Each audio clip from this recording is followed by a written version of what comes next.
Okay, stop for a moment and really just focus. All right, was it that hard? Well, it can be tough to keep your attention on what we're doing with everything that we are juggling these days. We've got Dr. Amish Jha. Welcome. Hi, it's great to be here. I'm happy to have you here. It is hard to stay focused sometimes. Tell us a little bit about your new book. Right, the new book is called Peak Mind, and I am a brain scientist who studies attention. The book is really about 15 years of research that we have conducted in my lab to find answers to how to pay attention better. Because one thing that I think probably most of us experience is feeling like we don't actually have full access to our attention. Distractibility is just part of what modern life is. And so, what I wanted to do is offer the solutions that we found based on study after study in many different types of groups that could benefit all of us. And how does our roaming attention hurt us? Well, it ends up that about 50% of our waking moments, our attention is not in the task at hand. And that's sort of alarming. The idea that we're not really paying attention, even when we think we are. And unfortunately, when our attention is not in the task at hand, we make mistakes. We actually don't process information correctly or as deeply. And probably one of the more surprising aspects is that our mood tends to get worse after we've been distracted away from the task at hand. So the consequences are very real.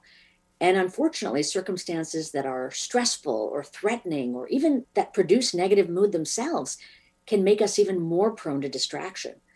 So finding solutions to get our attention back on track is a very important thing for us to do. And for the kinds of groups that we study in my lab, really consequential groups for whom attention can often mean the difference between life or death. So military service members, first responders, medical and nursing professionals, we don't want their attention to lapse, just like we don't want ours to lapse.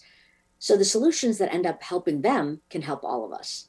And those solutions have to do with training our attention daily for as little as 12 minutes a day, in the same way we might work out our exercise our bodies every day for better physical health. It's an interesting concept.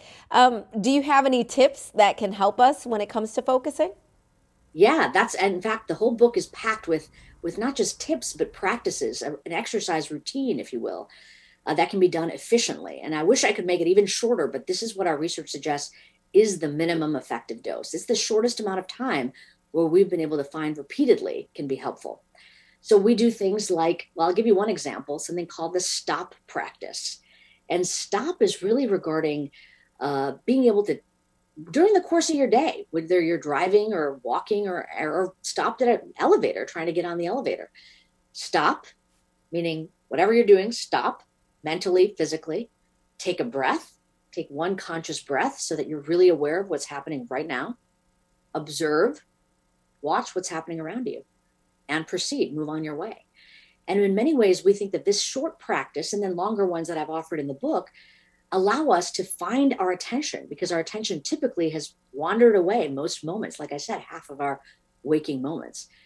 And this allows us to kind of get it back in our own hands so we can move forward and use it wisely. It all makes sense. Where can our viewers go for more information?